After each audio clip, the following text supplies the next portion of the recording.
Salted Grasshopper. Once upon a time, there was a remote village where the road disappears once strangers walk down it, so no one gets in or out because of a magic spell of a witch called Akessah who lived in the village and cursed its inhabitants. The inhabitants of the village were very afraid of her, for which she used absolute hardened demons.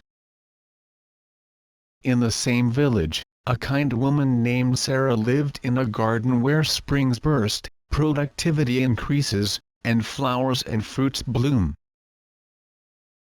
Sarah's garden was a source of sustenance for all the inhabitants of the village, except for Akessah, who hates Sarah and whose hate only increases when she feels the people's love for Sarah. Therefore, she did not any effort to harm Sarah and sent her jinn servants to burn the house of Sarah down and turn her garden into ashes. Luckily, all the attempts were doomed to fail because the care of God guarded Sarah and kept her safe from the jip of Akessah and her servants. Sarah was 7 months pregnant when her husband died without showing symptoms of weakness. Everyone assumed that Akessah was behind the death of Sarah's husband, but no one dared to tell the truth fearing the witch. Akessah's hate for Sarah increased when she gave birth to twins with the beauty of a full moon, especially because Akessah was sterile. She decided to steal the twins and hide them away from the village and burn their mother's heart. It was the middle of the night and darkness dominated the place, when Akessah was walking out of the village after she stealthily sneaked into the house and stole the babies. With her departure, the road to the village became impassable after the jinn guarded and constantly changed its features to mislead the arrivals and prevent residents from leaving. In the morning, Sarah discovered her 2 babies had disappeared, and she shouted loudly until all the villagers gathered and decided to unite to face Akessah. They hoped to end her control and break her force. Therefore, they carried their shovels and sticks and raided the house of the old witch. Unfortunately, they found the house was empty because Akessah ran away after successfully kidnapping the babies. Sarah felt the sorrow and pain tearing her heart. She turned to God complaining about the injustice brought on her by the witch and asked him to bring back her children. After a 3-day march, Akessah arrived in a fisherman's tribe, where the inhabitants live from fishing from the river that runs along the village. She chose a place among the trees where she set up her tent and settled. On the 3rd day, the river's water level fell sharply, and the fish were so scarce that fishermen could only get a few amounts of fish a day, which becomes inedible and smelled really bad once they left the river. The fishermen gathered to discuss the curse that happened to them and ended up in the village's wise man tent, who asked them, "Since when did this start happening?" "It started 3 days ago, sir," one of them shouted. Then someone else added, "An old woman came to the village 3 days ago, she didn't leave her tent since then, the features of her face show cruelty, and as soon as she assembled her tent near my house problems started arising. It must be the old lady who brought the fatality to our village. We will not allow her to stay for another night. Give her some food and then take her out of the village," the senator shouted angrily. The fishermen gathered around the witch's tent and took her out of the village after they gave her enough food. Once again, the witch walked into the woods tribe in the middle of the forest after a full day of walking. There, she set up her tent near the house of a lawyer who welcomed her and offered to help fix the tent, but repelled him in silent terms reflected on her face, showing the years of cruelty she experienced, engraving grooves on her chest. The tribe depended on the bounties of the forest of firewood and grass to make forage for livestock. Just like the village of fishermen, on the third day since the witch's arrival, the tribe saw the ripe grass dying, the death of young cattle and the scarcity of milk and cheese due to the insufficiency of feed. The loggers detested the newcomer and considered her staying among them as a source of an evil omen hitting the tribe and those in it. They offered her food and then drove her out of the village, which came back to life once Akessah left. Akessah rushed away from the woods tribe to find herself at the gates of a large tribe after a one-day march. She was told that it was the tribe of Judge Bumetoft. The judge had a reputation throughout the region. He was known for his fairness and wisdom and the breadth of his insight and intelligence.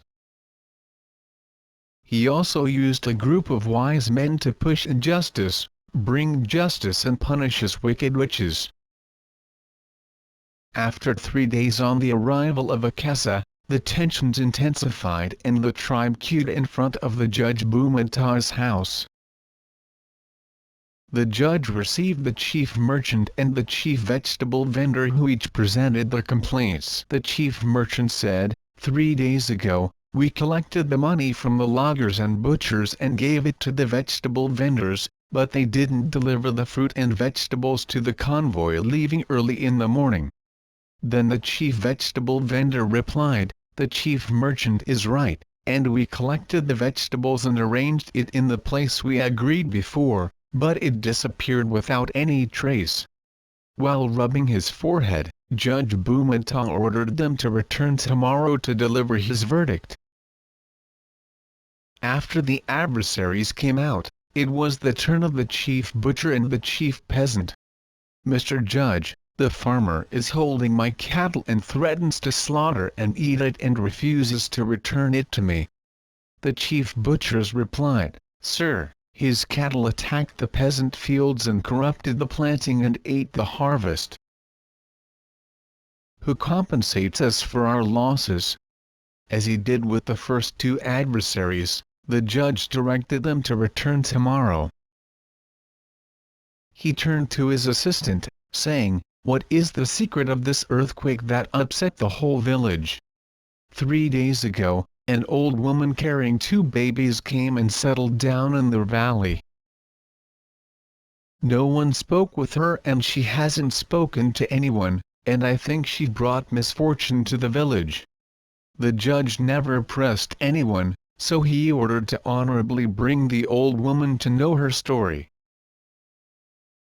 As soon as she appeared before him, the judge felt the cruelty that the old woman was hiding behind her tears while she talked about the epidemic that engulfed her tribe and killed her family, so she had to go out with her babies to look for a place to settle, and she found a safe haven in the tribe of Judge Bumetoft, known for his generosity and good manners.